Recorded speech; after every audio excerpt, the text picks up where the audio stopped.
You know, many gardeners believe that the secret to fast compost is constant turning. The more you aerate, the quicker it breaks down, or so the conventional wisdom goes. Yet, even with daily flippings, piles often stagnate, odor develops, and nutrient release remains slow. It's quite a puzzle, isn't it? The Amish, with generations of practical gardening experience, understood something most modern gardeners overlook. Rapid, high-quality compost isn't just about turning, it's about layering and microbial balance. Applying their simple, low-effort hack transforms ordinary scraps into dark, crumbly humus in weeks rather than months. It's a real game-changer if you ask me. The mistake is thinking that compost speed is only about oxygen. Turning a compost pile is useful for aeration, but it addresses only one aspect of decomposition. The real speed driver is the relationship between carbon and nitrogen, moisture content, and the microbial community. It's a bit more complex than just flipping, don't you think? Without the right balance, microbes either starve, suffocate, or get overwhelmed, no matter how often the pile is flipped. Many gardeners overdo turning because they see it as action. They shovel, rake, and mix, believing this alone will accelerate breakdown. But oh boy, there's more to it than meets the eye. Yet, without proper structure and the right materials in the right order, that effort is wasted. The Amish recognized this early. They treated compost like a living system, not a static heap. They layered materials carefully, alternating carbon-rich browns and nitrogen-rich greens, creating pockets that encouraged microbial activity throughout the pile. The result was compost that self-heated, self-aerated, and matured far faster than piles managed solely by turning.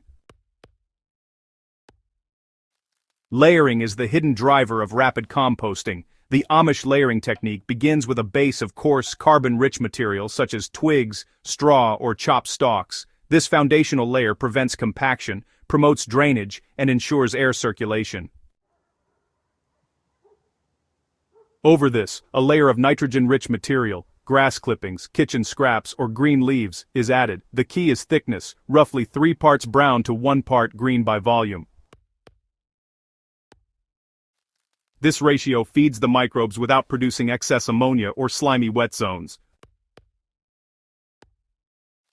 Next, a light sprinkling of finished compost or aged manure is placed between layers. This introduces active microbes to kickstart decomposition, much like adding a starter culture to yogurt. Finally, water is applied judiciously, enough to make the pile feel like a wrung-out sponge but never soggy. Each layer is compressed lightly to remove large air gaps while maintaining porosity. The pile is then left to heat and hum naturally, with occasional observation rather than constant turning. Amish gardeners knew that composting isn't about shovels, it's about biology. The bacteria, fungi, and invertebrates breaking down organic matter need a balanced environment. If carbon dominates, decomposition slows and the pile becomes dry and brittle. If nitrogen dominates, odors develop and wet zones form, creating anaerobic pockets that stall microbial activity.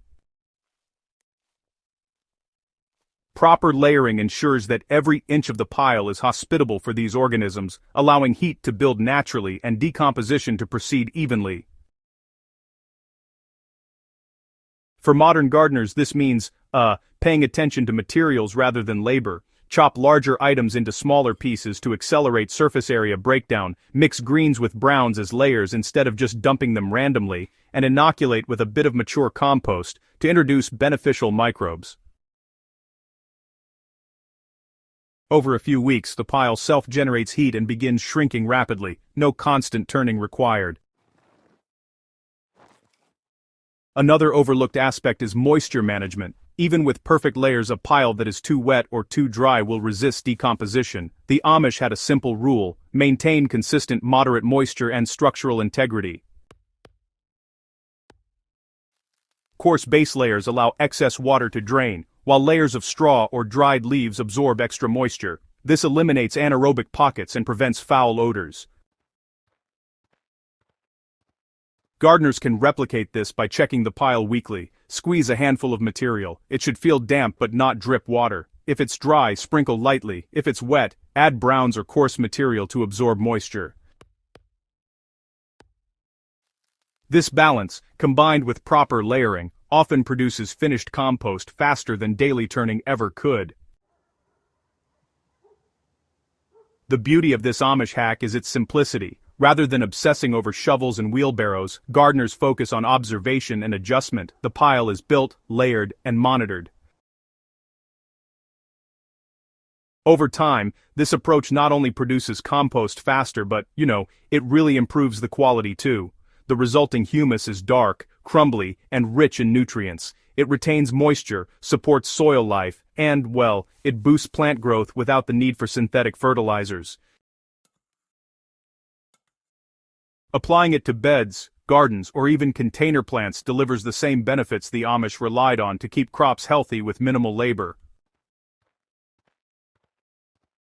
The secret to rapid high-quality compost isn't constant turning, it's all about structure, balance, and biology.